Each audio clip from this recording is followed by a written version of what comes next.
No me crean si les digo que hace unos años, si alguien me hubiera contado esto, me habría reído y cambiado de tema. Pero me pasó a mí, lo vi con mis propios ojos, lo sentí en mi propia piel. Era un viernes cualquiera por la mañana cuando apareció en el autobús 247, flotando como si el suelo no existiera, envuelta en una luz plateada que hizo que todos callaran. La Virgen María estaba allí, en medio de aquel autobús abarrotado y sofocante, extendiendo sus manos hacia mí, mientras yo me moría de un infarto a mis 42 años. Y lo que hizo cambió no solo mi corazón, sino toda mi vida. Permítanme retroceder un poco y contarles bien cómo empezó todo. Mi nombre es Ricardo, tengo 42 años, trabajo en publicidad desde hace casi 20 años. O mejor dicho, trabajaba, porque después de lo que pasó ese día, muchas cosas cambiaron en mi vida. Era de esos tipos que viven corriendo, siempre al límite, con el café en la vena desde las 5 de la mañana, durmiendo 4 horas por noche, peleándome con la familia por culpa del trabajo. Conocen a ese tipo de persona, ¿no? Yo era el... Ella extendió sus manos hacia mí y vi que en la mano izquierda tenía un lirio blanco, perfecto, con pétalos que parecían hechos de luz. En la mano derecha, una pequeña rama de olivo, con hojas verdes que brillaban como si acabasen de ser regadas con rocío celestial. Símbolos que conocía de las clases de catecismo de mi infancia, pureza y paz. Dos cosas que habían desaparecido de mi vida hacía mucho tiempo. Quienes siguen este canal saben que ya hemos compartido varios relatos como este, experiencias que desafían nuestra comprensión, pero que transforman vidas de forma profunda. Si quieren seguir recibiendo estas historias reales de fe y esperanza, no olviden suscribirse y activar la campanita, porque tenemos muchos testimonios emocionantes para compartir con ustedes. El autobús, de forma inexplicable, comenzó a disminuir la velocidad. El conductor después me contó que no fue él quien frenó, que el autobús pareció tener vida propia en ese momento. Paramos suavemente en la siguiente parada, como si una fuerza invisible hubiera guiado el vehículo hasta allí. La gente comenzó a bajar en silencio, una por una, mirándome a mí y a ella con un respeto que nunca antes había visto en el transporte público. Cuando quedamos solos en el autobús, ella se acercó a mí. Cada paso suyo dejaba un rastro de luz dorada en el suelo metálico del vehículo. Estaba arrodillado sin darme cuenta de cómo había llegado a esa posición. Ella depositó la rama de olivo en mi pecho, justo sobre el corazón que hacía pocos minutos estaba fallando. El toque fue suave, pero sentí una energía recorrer todo mi cuerpo, desde la cabeza hasta los pies. Y entonces ella habló. Su voz no venía del aire, venía de dentro de mí mismo, como si resonara directamente en mi alma. Hijo, confía en mí. Tu corazón no te pertenece solo a ti, pertenece a aquellos a quienes amas. Promete vivir con fe y esperanza. Esas palabras me atravesaron como una espada de luz. Por primera vez en años, quizás en décadas, sentí que mi vida tenía un propósito que iba más allá de los contratos publicitarios, de los plazos imposibles, de las metas de facturación. Mi corazón realmente no era solo mío, pertenecía a Sofía, que estaba en casa esperando a un marido que hacía mucho tiempo había dejado de existir. Pertenecía a Gabriel, que necesitaba un padre presente, no un fantasma que pagaba las cuentas. Pertenecía a todas las personas que cruzaban mi camino y que siempre había ignorado en la prisa del día a día. En ese momento, sentí mi corazón vibrar de una forma diferente, como si hubiera sido reconectado a una fuente de energía que ni siquiera sabía que existía. Era como si ella hubiera reiniciado algo en mí, no solo físicamente, sino espiritualmente. Prometí allí mismo, todavía arrodillado en el pasillo de aquel autobús, que iba a cambiar, que iba a vivir con fe y esperanza, que iba a dedicar mi corazón a los que amaba. Con un gesto maternal, ella comenzó a alejarse. La luz fue disminuyendo poco a poco, pero no de forma abrupta. Era como una puesta de sol suave, gradual. La vi elevarse lentamente, atravesar el techo del autobús como si estuviera hecho de aire y desaparecer en el cielo claro de la mañana. Quedó un rastro luminoso durante unos segundos, luego todo volvió a la normalidad. Cuando miré hacia abajo, la rama de olivo estaba intacta en mi chaqueta. Abrí mi maletín y allí estaba el lirio, perfecto, perfumado, real. No había sido una alucinación, no había sido un delirio causado por la falta de oxígeno. Había sucedido de verdad. Tenía los símbolos físicos para demostrarlo. El conductor me llamó desde la puerta. ¿Va a bajar, amigo? ¿Está todo bien ahora? Me levanté lentamente, todavía un poco aturdido, y sentí que mi cuerpo era diferente. No solo el corazón, que latía fuerte y regular, sino todo. Era como si hubiera despertado de un sueño de años, como si hubiera recuperado una parte de mí que ni siquiera sabía que había perdido. Bajé del autobús y me quedé allí, en la parada, sosteniendo esos símbolos en mis manos, todavía procesando lo que había sucedido. La gente pasaba corriendo a sus citas, a sus trabajos, a sus vidas apresuradas, exactamente como yo lo hacía todos los días. Pero yo no podía moverme. Estaba parado allí, mirando al cielo, sintiendo una gratitud inmensa por estar vivo, por haber recibido una segunda oportunidad. Llamé a la oficina y dije que no iba a trabajar ese día. Mi secretaria lo encontró extraño, porque nunca faltaba, ni siquiera cuando estaba enfermo. Pero yo sabía que tenía cosas más importantes que hacer. Tomé otro autobús y volví a casa. Sofía estaba en la cocina tomando café, preparándose para ir a su trabajo. Cuando me vio llegar a esa hora, pensó que había pasado algo grave. Y había pasado, pero no de la manera que ella imaginaba. Le mostré la rama de olivo y el lirio, le conté toda la historia.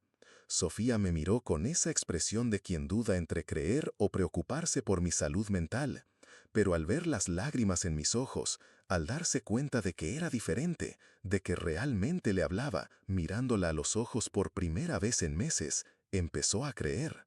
No necesariamente en la aparición, sino en mi transformación. Y para ella, en ese momento, eso era lo que importaba. Pasé todo el día en casa. Hablé con Gabriel cuando volvió del colegio. Le pregunté por las clases, por sus amigos, por sus sueños. Hacía tanto tiempo que no teníamos una conversación de verdad que al principio le sorprendió, pero luego se fue abriendo. Descubrí que mi hijo estaba interesado en la música, que tocaba la guitarra escondido en su habitación, que tenía una novia en el colegio de la que nunca me había contado nada. Cuántas cosas me había perdido por estar siempre demasiado ocupado para prestar atención. Esa noche cenamos juntos, los tres, por primera vez en meses, sin televisión encendida, sin móviles sobre la mesa, sin prisas, solo una familia conversando, riendo, reconectándose. Sofía me contó sobre su trabajo, sobre sus amigas, sobre los planes que había guardado porque sabía que siempre estaba demasiado ocupado para escuchar. Gabriel nos tocó la guitarra después de cenar. Era una melodía sencilla, pero para mí sonó como una sinfonía. En los días siguientes, comencé a reestructurar mi vida por completo. Redistribuí mis clientes, pasé algunos casos a colegas de confianza, establecí horarios fijos para trabajar y, sobre todo, horarios fijos para dejar de trabajar. Todos los viernes salgo de la oficina a las 5 de la tarde y no toco nada relacionado con el trabajo hasta el lunes por la mañana. Volví a ir a la iglesia. Hacía años que no era practicante, solo iba a bodas y bautizos por obligación social. Pero después de aquel día, sentí la necesidad de agradecer, de buscar algo más grande que los proyectos publicitarios y las campañas premiadas. Empecé a participar en un grupo de oración en la parroquia del barrio y allí comencé a compartir mi experiencia. Al principio, la gente me miraba con escepticismo. ¿Un publicista exitoso contando que había tenido una visión de la Virgen María en un autobús abarrotado? Parecía guión de película. La Virgen María no hizo magia, no cambió mi realidad con un golpe de varita. Ella me mostró que yo mismo podía hacerlo, que tenía esa fuerza dentro de mí, pero necesitaba elegir usarla. Hoy, cuando tomo el autobús 247 para ir a trabajar, Sí, sigo usando transporte público, pero por elección consciente, no por prisa. Siempre pienso en aquella mañana de viernes que lo cambió todo.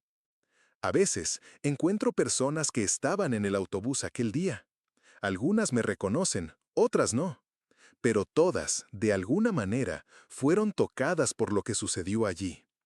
Ya he visto grupos de oración formarse en la parada del autobús, personas ayudándose más durante los viajes, pequeños gestos de solidaridad que antes no existían.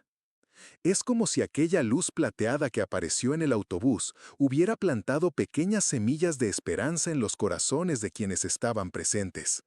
Y esas semillas fueron creciendo, esparciéndose, tocando a otras personas que ni siquiera estaban allí, pero que fueron alcanzadas por el ejemplo de quienes cambiaron. Gabriel tiene hoy 17 años y es un joven increíble. Toca la guitarra en la iglesia, ayuda en las actividades del grupo de jóvenes, estudia con seriedad, pero sabe que hay tiempo para todo. Él aprendió conmigo, o mejor, conmigo aprendió primero cómo no se debe vivir. Siempre corriendo, siempre estresado, siempre sin tiempo. Después, aprendió que se puede ser responsable y dedicado sin perder la humanidad en el camino. Sofía volvió a estudiar. Siempre quiso ser maestra, pero había abandonado su sueño cuando nos casamos y las responsabilidades fueron aumentando. Hoy está en el tercer año de la universidad, quiere dar clases a niños. Y estoy orgulloso de ella, la apoyo totalmente, la ayudo en lo que puedo. Es bonito ver a alguien a quien amas correr tras sus propios sueños, sobre todo cuando sabes que tuviste una parte de culpa en que ella pospusiera esos sueños durante tanto tiempo. Mi empresa de publicidad también cambió, no solo en mi postura profesional, sino en la forma en que tratamos a los empleados, a los clientes, a los proyectos. Implementamos una política de no trabajar los fines de semana, excepto en emergencias reales. Y emergencia real no es la prisa de un cliente mal organizado. Creamos un ambiente más humano, donde las personas pueden hablar sobre sus familias, sus problemas, sus alegrías, sin miedo a ser considerados menos profesionales. ¿El resultado financiero? No disminuyó. De hecho, empleados más equilibrados, más felices, producen mejor. Los clientes perciben cuando están siendo atendidos por personas que disfrutan de lo que hacen, que no están solo cumpliendo un protocolo. La calidad de nuestro trabajo mejoró, la reputación de la empresa creció, y hoy tenemos más clientes de los que podemos atender. Pero ahora sabemos decir que no cuando es necesario, sabemos establecer límites saludables. A veces me preguntan si tengo miedo de que aquella experiencia en el autobús haya sido solo un delirio, una alucinación provocada por el infarto. ¿Saben cuál es mi respuesta? Aunque lo haya sido, fue el mejor delirio de mi vida. Fue lo que me salvó de una existencia vacía, de relaciones destruidas, de una carrera sin sentido tras objetivos que no me hacían feliz de verdad. Pero creo que fue real. Creo que en momentos de extrema necesidad, cuando estamos realmente perdidos, algo más grande que nosotros se manifiesta para guiarnos de vuelta al camino.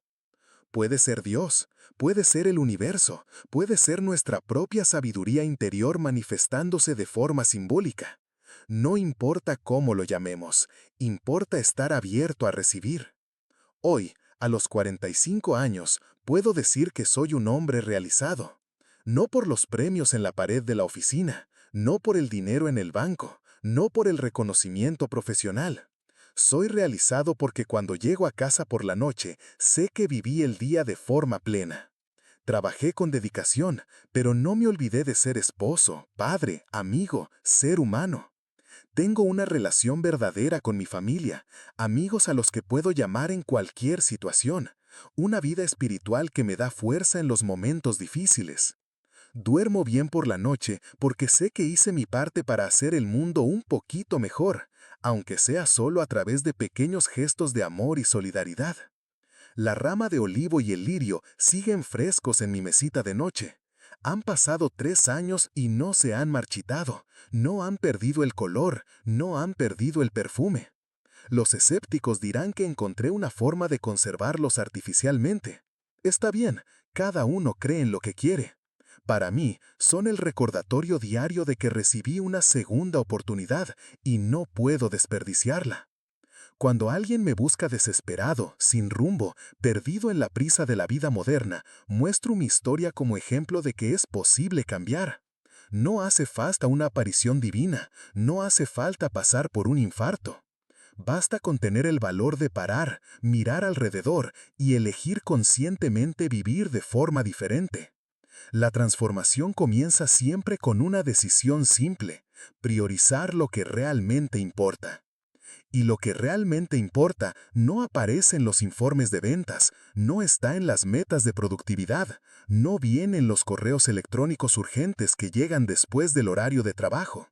Lo que realmente importa está en los ojos de quienes amas, está en los momentos de silencio y paz, está en la certeza de que tu paso por este mundo dejó algo positivo atrás. Termino mi testimonio con una reflexión que siempre comparto. Todos estamos en algún tipo de autobús 247, abarrotado, sofocante, incómodo, corriendo tras destinos que a veces ni siquiera sabemos si realmente queremos alcanzar. Pero en cualquier momento, si estamos abiertos, puede aparecer una luz que lo cambiará todo. Puede ser en una conversación con un hijo, en una sonrisa de un desconocido, en una canción que toca el corazón, en una oración sincera. Lo importante es no estar demasiado ocupado para percibir cuando esa luz aparezca. Lo importante es tener el valor de cambiar cuando ella muestre que existe un camino mejor. Lo importante es recordar siempre que nuestro corazón no pertenece solo a nosotros, pertenece a quienes amamos y merece ser usado para esparcir fe, esperanza y amor por donde pasemos. Esta es mi historia, esta es mi transformación. Y si de alguna manera les ha conmovido, si ha despertado alguna reflexión sobre sus propias vidas, entonces el propósito de este testimonio se ha cumplido. Que todos puedan encontrar su propia luz, su propia segunda oportunidad, su propio milagro en medio del ajetreo diario.